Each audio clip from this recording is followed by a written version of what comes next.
Mga kapuso, Idil Adha ginasaulog sa mga Muslim subong nga adlaw. Importansya sang sakripisyo kag pagpapag-on sang pagtuo sentro sang aktibidad.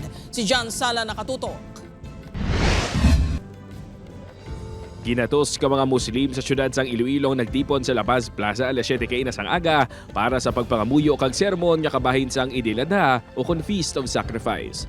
Base sa Islamic teachings, ang pagdumdum sa sakripisyo kag kapag-on sa pagtuo ni Ibrahim nga handa isakripisyong iya bata nga si Ismael santo sa kasugwan ni Allah ang sentro sang hilikoton. Hindi tinitingnan ng Allah ang pag-offer ng dugo, kundi tinitingnan ng Allah ang ating intensyon. Kung paano tayo nagbibigay worship sa Allah, pagbigay galang sa Allah at pagbibigay respeto at papasasalamat sa Allah. Sa moske sang Masjid Al-Kabir sa Banwa sang Pavia, ginsundan sang paghanda sang giniihaw nga mga kanding kag baka ang pagpangabuyo. Suno sa grupo, porsyon lang sa mga karne ang lutuon para sa ila panyapon karon.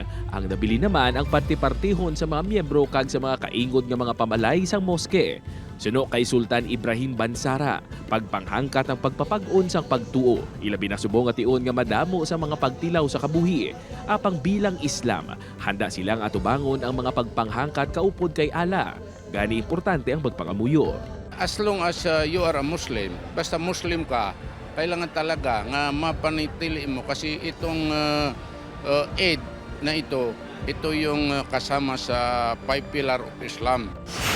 Nagtipo naman ang mga Muslim community sa Bacolod City, subong man ang halin sa Calatrava, San Enrique kag iban pangabahin sa probinsya sang Negros Occidental, sa provincial capital Lagun antes nagdiretso sa mga moske, kaangay sang Sisdani Masjid Abubakar Center sa Barangay 30, kag Religious Center sa Mansilingan. Nagpangamuyo ang mga ini kag ululupod nga nagkaon. We can partake of all properties of our wealth. Tagaan natin ang kaluguran ng atong tagtugang Allah subhanahu wa ta'ala. Wala, pakikita mo na yung unity and love for one another. We embrace one of each other and say, Eid Mubarak. Upod kay Hans Desierto, John Sala. 1 Western Visayas.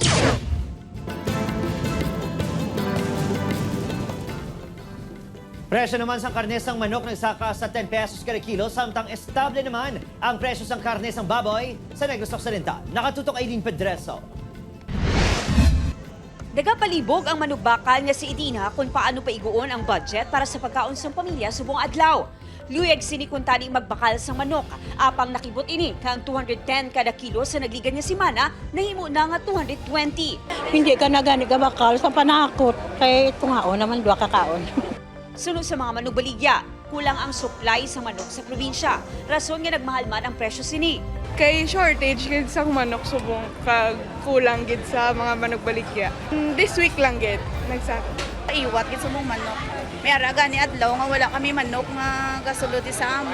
Samtang nagapabili naman nga estable ang presyo sang karne sang baboy nga nagapabilin sa 360 pesos ang kada kilo. Bangod may bastante na nga supply sang buhi nga baboy. Okay naman, wala man problema ang kwan sang baboy ta. Tungod sang baboy nga do hindi magid masobra gid ka mahal ang komprada. Kaya ang mataas man lang ang price kung ang tigiri, ang kwan sang live weight magsaka, mapas.